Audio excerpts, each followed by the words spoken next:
প্রিয় দর্শক, স্বাগত জানাই ফ্রেশ প্রিমিয়াম টি তারকা কথনে। আজকের এই পর্ব আমাদের জন্য একটি বিশেষ পর্ব। বিশেষ পর্বে আমরা একটি অনাকাঙ্ক্ষিত বিষয়ে নিয়ে আলোচনা করব। চ্যানেল আই পরিবারের একজন সদস্য আমাদের ছেড়ে চলে গেছেন, অভিনয় শিল্পী শামস সুমন। তিনি রেডিও ভূমির স্টেশন চিফ ছিলেন। সুমন ভাইয়ের জীবনের কিছু কথা, তার কর্মজীবনের কথা, তার বন্ধুত্বের কথা, তার সঙ্গে কাটানো সময় নিয়ে কথা বলার জন্য আজকে চ্যানেলের স্টুডিওতে, তারকা কথনের স্টুডিওতে উপস্থিত হয়েছেন আমাদের অত্যন্ত শ্রদ্ধেয়ভাজন, আমাদের প্রিয় মানুষ, নাট্য ব্যক্তিত্ব মামুনুর রশিদ। সঙ্গে আছেন দীর্ঘদিন একসঙ্গে পথ চলেছেন, যুদ্ধ করেছেন। সংগ্রাম তো আমাদের নিত্যদিনের সঙ্গী হয়ে থাকে, সেটি আমরা প্রতিনিয়তই করে যাচ্ছি। আমাদের প্রিয় পাভেল ভাই আজাদ আবুল কালাম, অভিনয় শিল্পী এবং নির্দেশক। মামুন ভাই কেমন আছেন? আছি, বারবার নানা রকম বিষণ্ণতা, নানা রকম বেদনা এসে হাজির হচ্ছে। তার মধ্যে কখনো একটুখানি স্বস্তি, কিন্তু সেই স্বস্তিটাও কখনো কখনো দীর্ণ বিদীর্ণ হয়ে যায়। অনেক দুঃসংবাদ, অনাকাঙ্ক্ষিত ঘটনা। আমি সুমন ভাই যখন চলে যান গত পরশুদিন, তাকে আমি বাসা থেকে যখন বের করলাম, তো তখন পর্যন্ত একটু ডিসওরিয়েন্টেড ছিলেন তিনি। হাসপাতালে যখন গেলেন তখন পর্যন্ত কথাও বলছিলেন, হাঁটলেন, তখনও তাকে এবং আমরা সবাই জানি সুমন ভাই অনেক দুষ্টুমি করতেন, অনেক মিষ্টি শব্দ প্রয়োগ করতেন কথাবার্তার ভেতরে। তখন আমি জিজ্ঞাসাও করলাম যে সুমন ভাই, বয়স কি 60 লিখবো নাকি কমিয়ে লিখবো? বললেন না, 60ই লেখো। ধরেন উনি চলে যাবার সেটা কত 1 ঘন্টা আগে এরকম একজন মানুষ আমাদের ছেড়ে চলে গেছেন। পাওয়াল ভাইয়ের সঙ্গে শেষ কবে দেখা হয়েছিল মনে আছে কি? শেষ কথা তার সাথে ওই যে ভিডিও কলে, হ্যাঁ, যখন উনি যেতে চাচ্ছিলেন না হাসপাতালে, আমি আপনাকে কল করেছিলাম। তখন শাহাদাত একটা সময় বলল যে, ভিডিও কলে ধরিয়ে দিল যে আপনি বলেন উনি যেতে চাচ্ছে না। তখন আমি দেখলাম, ভিডিওতে দেখে আমি জানতামই যে ওনার কিছু ফিজিক্যাল প্রবলেম আছে। তো ওই দিন দেখে মনে হলো যে ভীষণভাবে ডিসওরিয়েন্টেড, কথা শুনতে পাচ্ছেন বলে মনে হচ্ছে না, চেহারাটা একটু ফুলে টুলে আছে। তখন আমি তাকে বললাম যে আপনাকে যেতেই হবে, আপনি ওরা নিয়ে যাচ্ছে আপনাকে হাসপাতালে, এখনই যান।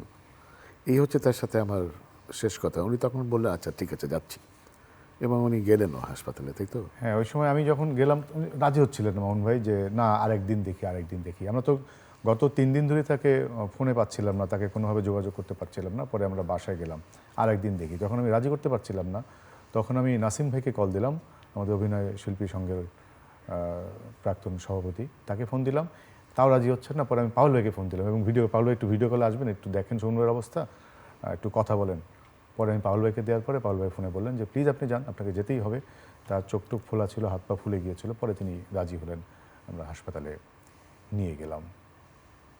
ওই শব্দটা আমার কানে বাঁধে আর কি, যে উনি বলছে আচ্ছা ঠিক আছে যাচ্ছি। এই যাওয়া যে একদম আমাদের ছেড়ে চলে যাওয়া। আমার গত রাতেই পাপুল ভাই হঠাৎ করে মানে আমরা কি নিজে হাতে হাসপাতালে নিয়ে গিয়ে তাকে তো নিয়ে গেলাম আমরা সুস্থ করবার জন্য, তাহলে কি আমরা বিদায়ের জন্যই নিয়ে গেলাম কিনা, এরকম একটা ধাক্কা, বেদনা, প্রশ্ন, অপরাধ বোধ, নাকি আরও আগে যে কাজটি করেছিলাম সেটা আরও আগে করা উচিত ছিল কিনা। হাসপাতালে যে জোটটাই আমরা করলাম সেই জোটটা হয়তো আরও আগে করা উচিত ছিল। তো আমার একটা উপলব্ধি হয়েছে পাবল ভাই, সেটা আমরা যারা এই ইন্ডাস্ট্রিতে কাজ করি, আমাদের এমনিতে আসলে প্রতিটা দিন ভিন্ন ভিন্ন সেটে ভিন্ন ভিন্ন মানুষের সঙ্গে কাজ করতে হয় এবং ভিন্ন ভিন্ন পরিস্থিতিতে পড়তে হয়, যার কারণে একটি শরীরের, একটি মনের, একটি আত্মার যে চর্চা বা ওর যে যত্ন প্রয়োজন, এটা একটু ব্যাঘাত ঘটে। তো যার কারণে আমাদেরকে বোধহয় একটু অতি যত্নশীল হওয়া উচিত যারা অন্য পেশার সঙ্গে আছে, যারা নিয়মিত একটি কর্মস্থলে যায়। আমরা নিয়মিত একটি কর্মস্থলে যাই না, আমরা এক একদিন এক এক কর্মস্থলে যাই। তো যার কারণে বোধহয় একটু যত্নটা আমাদের আরও বাড়ানো উচিত ছিল। কর্মস্থলগুলো কিন্তু খুব ভালো নয়, এটা আরেকটা সমস্যা। কর্মস্থলগুলিতে একটা যে জীবনযাপন আমরা করি, আমাদের ব্যক্তিগত জীবনের কথা যদি বলি, আমরা সবসময় আশা করি যে কর্মস্থলটা তার চেয়ে বেটার হবে, কারণ ওর সঙ্গে ব্যবসা বাণিজ্য, ওর সঙ্গে নানান রকম রুচিবোধ জড়িত। কিন্তু এটা একটা খুব দুঃখজনক যে আমরা আউটডোরে হয়তো একটা দুটো জায়গা আছে যে ভালো কাজের একটা সুযোগ আছে, কিন্তু আমাদের শামস সুমন তো ওই জীবনটাকে হয় তাচ্ছিল্য ভরে অথবা নানা কারণে ওই জীবন থেকে সে সরে এসেছিল।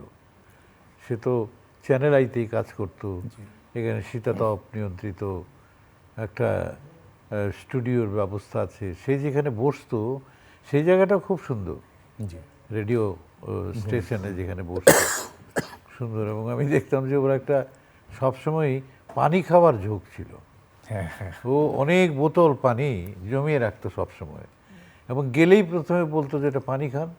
পানি খেলাম, এরপরে আসতো কফি বা চা যাই হোক আসতো। এবং এখানে তো সে ওর, আমি যদি ভুল না করি, ওর বাবাও বোধহয় রেডিওতে চাকরি করতেন। জি, হ্যাঁ, রাজশাহী রেডিওতে চাকরি করতেন, এবং রেডিওর প্রতি ওর একটা ওরও একটা সাংঘাতিক ঝোঁক আছে ছিল। এবং সেটা তো আমি যতদিন দেখেছি ও খুব এনজয় করছিল রেডিওর কাজটা। যেমন ও স্বাধীন বাংলা বেতার কেন্দ্রের উপর একটা বড় কাজ করার চিন্তা করছিল। ওখানে আমি আমার যে নাটকগুলি এগুলো সে খোঁজ নিয়েছে, আমারই মনে নাই যে কবে প্রচার হয়েছে, কীভাবে হয়েছে, কিন্তু ও পুঙ্খানুপুঙ্খভাবে বলে দিতে পারত কখন কোন অনুষ্ঠান হয়েছে। এবং এই যে বিবিসি বা এনএইচকে, এইসব যে রেডিও স্টেশনগুলো আছে, এইগুলোরও খোঁজ খবর সে খুব ভালোভাবে রাখতো নিয়মিত। হ্যাঁ, ভালো একটা তথ্য ভান্ডার ছিলেন কিন্তু তিনি। তথ্য ভাণ্ডার, এবং সেই সাথে এই যে প্যাশনটা কাজ করেছে যে ওর মধ্যে, রেডিওর জন্য যে প্যাশনটা। যেমন আমাদের দেশে রেডিও খুব অবহেলিত, বহুবার সরকারকে বলেছি যে রেডিও এবং টেলিভিশনের ফি স্ট্রাকচার এবং সব কিছু মিলিয়ে একটা সমতা আনা দরকার, প্রত্যেক সরকারের কাছে অনুরোধ করেছি, কিন্তু কেউ শোনেনি। এই রেডিও সেই একটা অবহেলার জায়গায় পড়ে আছে। কিন্তু রেডিওর যে রিচ, সেটা কিন্তু পৃথিবীতে সব জায়গায় সবচেয়ে বেশি, টেলিভিশনের চেয়ে বেশি। এবং বিশেষ করে আমাদের কৃষকদের কাছে এবং শ্রমজীবী মানুষের কাছে। আমার মনে পড়ে যে আমি যখন সুন্দরী নাটকটি করি সেই ইয়েতে সুন্দরবনে, ওদের কিছুই নেই, হয়তো একটা ভাতের হাঁড়ি আছে, ভাত রান্না করে, একটা একাকী একটা মাঝি মাছ ধরে, কিন্তু তার একটা রেডিও আছে। জি এবং রেডিওটা যে কি এসেনশিয়াল, এটা কিন্তু সুন্দরবনে গিয়ে আমি টের পেলাম যে কি এসেনশিয়াল। এবং একটা নৌকা ডুবে গেল, আমাদের শুটিংয়ের সময় একটা নৌকা ডুবে গেল, কিন্তু নৌকার যে মাঝি, সে যে বুকের মধ্যে রেডিওটাকে আঁকড়ে ধরে আছে। তার মানে রেডিওটা ওর জীবনে কত এসেনশিয়াল, কত প্রয়োজন। এবং এই প্রয়োজনটা আমরা বোঝাতে পারিনি কর্তৃপক্ষকে কখনো। এখন অনেকগুলি রেডিও স্টেশন হয়েছে, এগুলি সবই হচ্ছে এফএম ব্যান্ড, এর যে রিচ অনেক বড় নয়। জি এবং যে কারণে যারা স্পন্সর তারাও খুব যে আগ্রহ দেখায় রেডিও দেখাচ্ছে না, খুব দেখাচ্ছে না। এবং অনেক স্টেশনই খুব একটা সিক, একটা একটা ভগ্ন দশায় এসে উপস্থিত হয়েছে। যাই হোক, সেটা ভিন্ন প্রসঙ্গ। আমাদের সুমন এত প্রিয় মানুষ ছিল সবার কাছে, এবং আমি তো তাকে প্রথমে চিনি অভিনেতা হিসেবেই। জি এরপরে জানলাম যে সে রাজশাহী ইউনিভার্সিটির আবৃত্তিকার। সনন সননের সঙ্গে যুক্ত ছিল নাজিম মাহমুদ, আমাদের খুব ঘনিষ্ঠজন ছিলেন। সনন আবৃত্তি করত, এবং সেইখান থেকে পরে মিডিয়াতেই প্রচুর কাজ করার পরেই সে রেডিওতে চলে আসে, এবং এখানে মোটামুটি একটা জীবনযাপন সে করছিল, একটা সুস্থ জীবনযাপনই করছিল। এর মধ্যে মানুষের জীবনে কত কিছু যে ঘটে এটা তো বলে শেষ করা যাবে না। জি কখন কোন আহ, কখন কোন বেদনা বা কখন কোন বিচ্ছিন্নতা, এই যে পারিবারিক বিচ্ছিন্নতা, এটা ছেলে মেয়ের লেখাপড়ার জন্যে, অমুকের জন্য তমুকের জন্যে, সেটা একটা অনেকেই করে থাকে। কিন্তু এই পারিবারিক বিচ্ছিন্নতা হোক বা সমাজ বিচ্ছিন্নতা হোক, এটা কিন্তু একটা বড় ধরনের রোগ, মানুষকে শেষ করে দেয়। এবং ওই যে ওর যে একা থাকা, এতদিন একা একা থাকা, এটাও কিন্তু ওর জীবনযাপনে, ওর মানসক্রিয়ায় এটা প্রভাব ফেলেছে অনেক। একটা বড় ধরনের প্রভাব ফেলেছে। এবং লাস্ট যেদিন আমার দেখা হলো এখানে, অনেকক্ষণ এখানে আসলে তো আমি ওই রিসেপশনে জিজ্ঞেস করতাম, সুমন সাহেব আসছেন? বলতো যে আসছে আসছে, অথবা আসে নাই। এরপর আমি যেখানেই থাকতাম সেখানেই চলে আসতো। এরপর দেখতাম, তো লাস্ট টাইম যেটা দেখলাম যে সবই ঠিক আছে, কিন্তু কোথায় যেন একটা বিষণ্ণতা এসে ভর করেছে। জীবনানন্দ দাশের মতো, হ্যাঁ, জীবনানন্দ দাশের ছবি দেখলেই যেমন মনে হয় যে একটা বিষণ্ণতা ক্রান্ত নিঃসঙ্গ একটা মানুষ। তো ও আছে সব জায়গায়, কিন্তু কোথায় যেন মনে হয়েছিল আমার যে একটা বিষণ্ণতায়, একটা অসুস্থতায় ভুগছে। আমি জিজ্ঞাসা করলাম, কিন্তু সে সেটা নিয়ে বেশি দূর হ্যাঁ, উনি বলতে চাইতেন না, কিন্তু তার শারীরিক অসুস্থতা আগালো বা না। যে কোনো সমস্যা অনেকে উনি বলতে চাইতেন না। অ্যাপারেন্টলি সবসময় আমরা আমরা যেটা মনে করতাম যে খুব এক্সট্রোভার্ট লোক, হ্যাঁ কিন্তু ঠিক মানে কন্ট্রারি, উনি কিন্তু আসলে ইন্ট্রোভার্টও। এক্স্যাক্ট। কারণ ওনার মানে শরীরের কথা জিজ্ঞেস টেস্ট করলে উনি শুধু একটাই কথা, একটু লিভারে একটু সমস্যা, হ্যাঁ এটাই এটুকু উনি বলতেন। কিন্তু আসলে লিভারের সমস্যা না, আরও সমস্যা তার ছিল। আর মামুন ভাই যেটা বললেন যে একাকিত্ব একটা ফ্যাক্টর, পরিবার থেকে আলাদা একা একা থাকা, এ সব মিলিয়ে। আর আমার তো এখন মনে হয় যে স্ট্রেস হচ্ছে মানুষের সবচেয়ে বড় অসুখ। শারীরিক অসুখের থেকে এই মানসিক সমস্যাই তাকে আসলে যে কোনো দিকে নিয়ে যেতে পারে। আর সুমন ভাইয়ের কথা বলছে, এত এত এত বন্ধুবাৎসল, সদা হাস্য লোককে বোঝাও যায় না আসলে সে ফিজিক্যালি ঠিক আছে কি ঠিক নাই। এই কারণে এত আমোদে লোক ছিলেন, এত মিশতে পারতেন, এত এত। আমি তো বলতাম যে উনি হচ্ছেন আমার কনসালটেন্ট। যখন একটা সিকিউরিটির ইলেকশন হয়, আমাকে যখন সভাপতি করা হবে ইলেকশনের জন্য, সে ছিল একমাত্র পিছন থেকে ধাক্কাতে জোর করে, প্রায় জোর করে, যে আপনাকে হতেই হবে। এবং নানান ক্ষেত্রে পরামর্শ, ইনফরমেশন যেগুলো প্রাসঙ্গিক, সেগুলোর জন্য খুব প্রম্পট ছিলেন। তার অফিসও আমাদের অনেক কাজ করতো।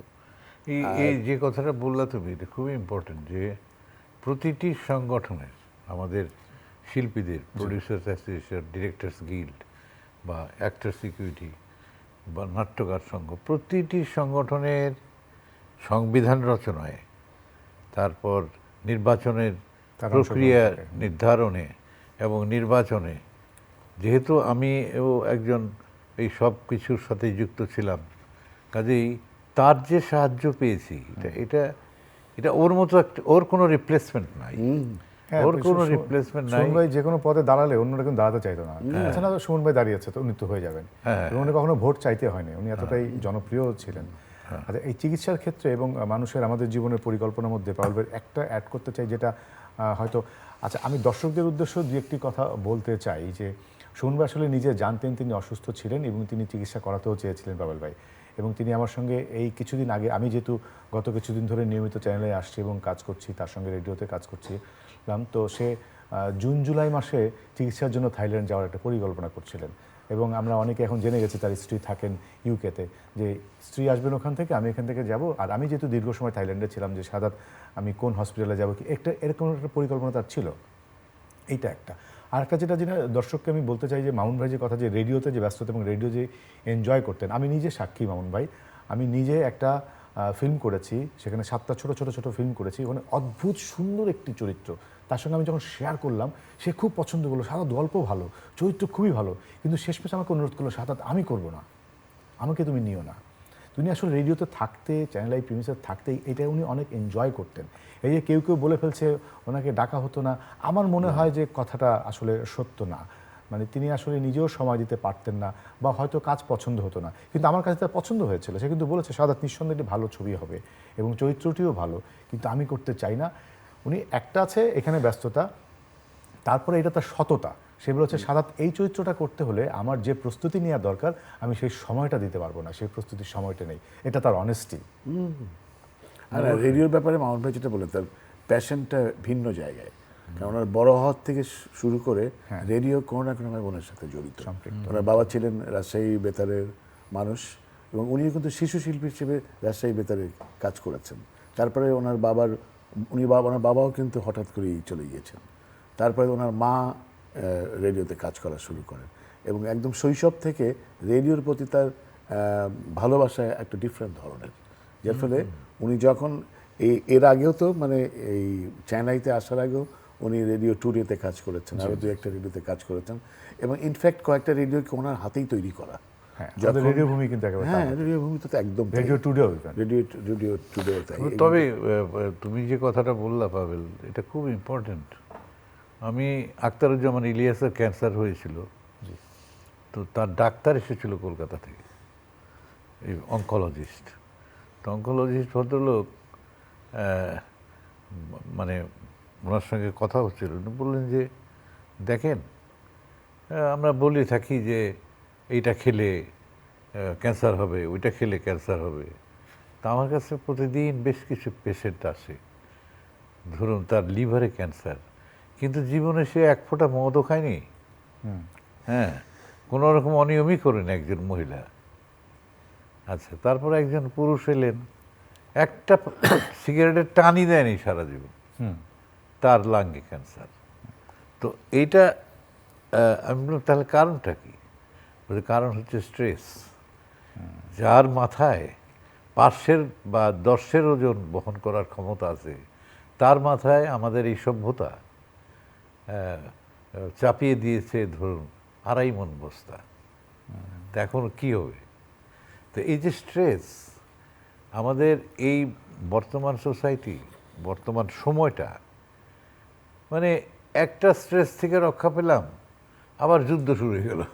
সারা বিশ্বে যুদ্ধ এবং যুদ্ধের যে প্রতিক্রিয়া, সেটা কিন্তু এখন আমরা সরাসরি বুঝি। দ্বিতীয় মহাযুদ্ধে, তৃতীয় বিশ্বযুদ্ধের মতো না, দ্বিতীয় মহাযুদ্ধে তো মনে করো যে যুদ্ধ হচ্ছে জাপানে, যুদ্ধ হচ্ছে ইউরোপে, তার প্রতিক্রিয়া একটা গ্রামে পৌঁছাতে সময় লাগতো, কিন্তু এখন আর সময় লাগে না।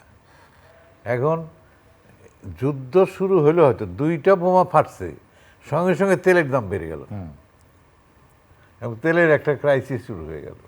এটা তো আমরা সুমনে ফিরে আসি। সুমনের বোধহয় ওইরকম কিছু অনাকাঙ্ক্ষিত স্ট্রেস তার হয়ে থাকবে। আচ্ছা, একটা জিনিস জানতে চাই, মানুষের কনফিউশন হচ্ছে, এমআরআই করার আগে মারা গেছে না পরে মারা গেছে? না, পরে।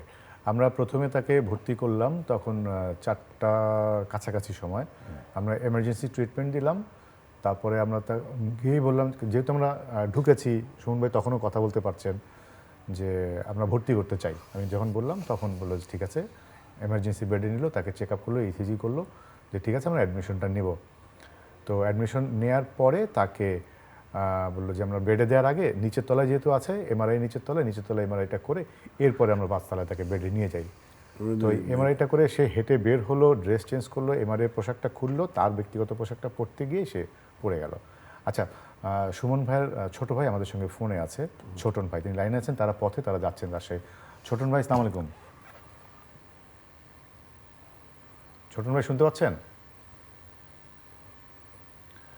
আচ্ছা, সংযুক্তিতে বোধহয় কোনো সমস্যা হচ্ছে, তাকে ছোটন ভাই শুনতে পাচ্ছেন?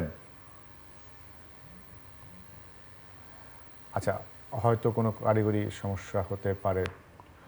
ছোটন ভাই সঙ্গে সঙ্গে যে পড়ে গেল, এটা কি জন্য পড়ে গেল? আচ্ছা, তারপর ওইটা তার ডক্টর বলেছেন যে কার্ডিয়াক অ্যারেস্ট হয়েছে, এবং তখন একদম ওইটা এত ছোট জায়গা মামুন ভাই, এই যে লেগ স্পেস তার 1 ফিট হয়তো ছিল, এই পাশেই তার কাছেরই। আচ্ছা, ছোটন ভাইকে আমরা পেয়েছি। ছোটন ভাই, আসসালামু আলাইকুম। ছোটন ভাই শুনতে পাচ্ছেন? জি, শুনতে পাচ্ছি। আমাকে শুনতে পাচ্ছেন? জি, শুনতে পাচ্ছি। ছোটন ভাই, আপনারা এখন কোথায় আছেন, কত দূরে আছেন? আমি বাবা। আছি ইউনিভার্সিটির কাছে বিশ্ববিদ্যালয়ের কাছাকাছি আছি। আচ্ছা, আপনারা শামসুমন ভাইয়ের মরদেহ সরাসরি কোথায় নিয়ে যাচ্ছেন? জি, আপনারা শামসুমন ভাইয়ের মরদেহ সরাসরি কোথায় নিয়ে যাবেন? ইউনিভার্সিটিতে নাকি বাসায়, বাড়িতে? আমরা সরাসরি নিয়ে যাবো বাসায়। বাসায়। আমাদের বাড়িটা হলো লক্ষ্মীপুর ঝাড়তলা। জি। কাছে। আচ্ছা, আপনি লক্ষ্মীপুরে বাড়িতে নিয়ে যাচ্ছেন। আর ভাবি মানে শামসুমন ভাইয়ের স্ত্রী তো বোধহয় আরও অনেক দূরে, তার সঙ্গে লাস্ট কখন কথা হয়েছে? তিনি তো অন্য গাড়িতে, আপনি তো আছেন মরদেহর গাড়িতে, আমরা ভাবি আমাদের পিছনে আছে।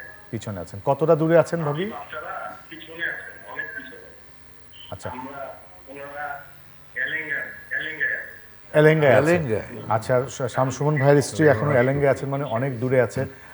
অনেক মানুষ প্রিয়জনের টানে বাড়িতে ফিরে যাচ্ছে, রাস্তায় একটু ট্রাফিক আছে, তারা গত রাতে মধ্যরাতে একটু না, রওনা ভালো দিয়েছে। আচ্ছা ছোটন ভাই, আপনারা কি পারিবারিকভাবে সিদ্ধান্ত নিয়েছেন যে জানা যায় ওখানে কখন হবে বা কখন দাফন হবে?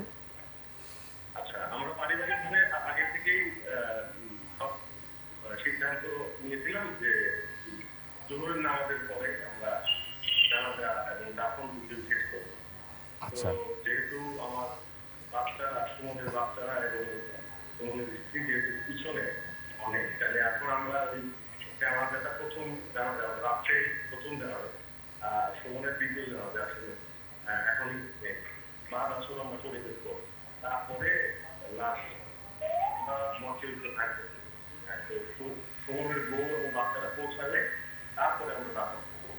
জি। যে দাফনের সময়টা আসলে এখনো ঠিক বলতে পারতেছি না। আপনি জানেন যে ঈদ উপলক্ষে আমাদের সব ব্যবস্থাপনার ব্যবস্থা, জি সারা রাস্তা জাম, গাড়ি ঘোড়া প্রচন্ড চাপ, সেগুলো আচ্ছা, আমাদের অ্যারাইভাল টাইমটা আমরা আসলে ফিক্স করতে পারছি না। জি ছোটন ভাই, বিলম্বিত হবে, জি আমরা জানাজাটা দিয়ে রাখবো। আচ্ছা, তারপরে দ্বিতীয় ঠিক আছে জানাজা হবে, ছোটন ভাই, সন্তানসহ আপনি আরো কিছু লোক জি থাকবে, সেটা হবে বেতনটা দেওয়া। জি থ্যাংক ইউ। ছোটন ভাই আপনি যান, আর ভাবিরদের একটু সময় লাগবে। যে পরিকল্পনা ছিল জোহরের পরে তার জানাজা এবং দাফন, সেটি বিলম্বিত হয়েছে। আমরা হয়তো আসরের পর বা আপনারা পারিবারিকভাবে আলোচনা করে সিদ্ধান্ত নেন। ছোটন ভাই, শামসুমন ভাইয়ের পরিবারের প্রতি আমাদের চ্যানেলের পক্ষ থেকে, অভিনয় শিল্পীদের পক্ষ থেকে, সবার পক্ষ থেকে, দেশবাসীর পক্ষ থেকে আমরা শোক জানাচ্ছি, সমবেদনা জানাচ্ছি। সবাই এই শোক, তার 3 সন্তান রয়েছে, 3 সন্তান এই শোককে সামলে উঠতে পারুক। তারা এমনিতেই দীর্ঘদিন বাবার কাছ থেকে দূরে থেকেছেন পেশাগত এবং ছাত্রজীবন এবং জীবনের প্রয়োজনেই, এবং ভাবি অনেকটা দূরে ছিলেন। ভাবি অনেক গুরুত্বপূর্ণ দায়িত্ব পালন করছিলেন দূরে থেকে, তিনি তার 3 সন্তানের যত্ন নিচ্ছিলেন। এটিও অনেক বড় দায়িত্ব তিনি পালন করছিলেন। সেই ভাবির জন্য সমবেদনা এবং শুভকামনা সবার জন্য। ভালো থাকবেন। পাবল ভাই, মামুন ভাই, আমরা সুমন ভাইয়ের প্রতি শ্রদ্ধা, ভালোবাসা, আপনাদের স্নেহ জানিয়ে আমরা আজকের আয়োজন একটু শেষ করবো। আপনি যদি একটু শেষ কথা বলেন। অবশ্যই সুমনের স্মৃতি, সুমনের প্রয়োজন আমাদের কাছে, এই ইন্ডাস্ট্রির কাছে। এটা কোনোদিন ফুরাবে না। যতদিন বেঁচে থাকবো ততদিন সুমন আমাদের ছায়া সঙ্গী হিসেবে থাকবেন, এটাই প্রত্যাশা। কিন্তু এই শূন্যতা আসলে আমাদেরকেও একটা বড় ধরনের স্ট্রেসের মধ্যে ফেলে দিয়েছে। পাওয়াল ভাই, সুমন ভাই আসলে রিপ্লেসমেন্ট হয় না। সুমন ভাই চলে গেছে, এটা ভীষণ বেদনার বিষয়। আর বন্ধু পাওয়া যেমন কঠিন, হারানো আরও বেশি কঠিন। উনি আসলে দিনে দিনে আমার অনেক কাছের বন্ধু হয়ে যাচ্ছিল। এবং গতকালকে 2-1টা ফোন আমি রিসিভ করেছি, যারা আসতে পারেনি অথবা জানাজা অ্যাটেন্ড করতে পারেনি, তারা বলছিল যে পায়েল ভাই সরি, আসতে পারলাম না। তখন আমার মনে হয় আমি শুধু বন্ধু না, আরেকটু বোধহয় উপরে। তো এটা খুবই দুঃখের। এই বেদনা পাগল ভাই আমাদের সবাইকে কাটিয়ে উঠতে হবে। সুমন ভাইয়ের আমরা তার যে নাম সুমন, সুন্দর মনের মানুষ, এটি একেবারে তার, আমরা ছোটোবেলা পড়েছি নামকরণের সার্থকতা। সুমন ভাইয়ের নামকরণের পুরোপুরি সার্থক। সেই সুন্দর মনের মানুষ ছিল, আমরা তাকে হারিয়েছি। এই হারানো আমরা আসলে কোনোভাবে পোষাতে পারবো না। তার পরিবারের প্রতি শ্রদ্ধা, ভালোবাসা, সবাই ভালো থাকবেন, প্রিয় দর্শক চ্যানেলের সঙ্গে থাকবেন। ধন্যবাদ সবাইকে।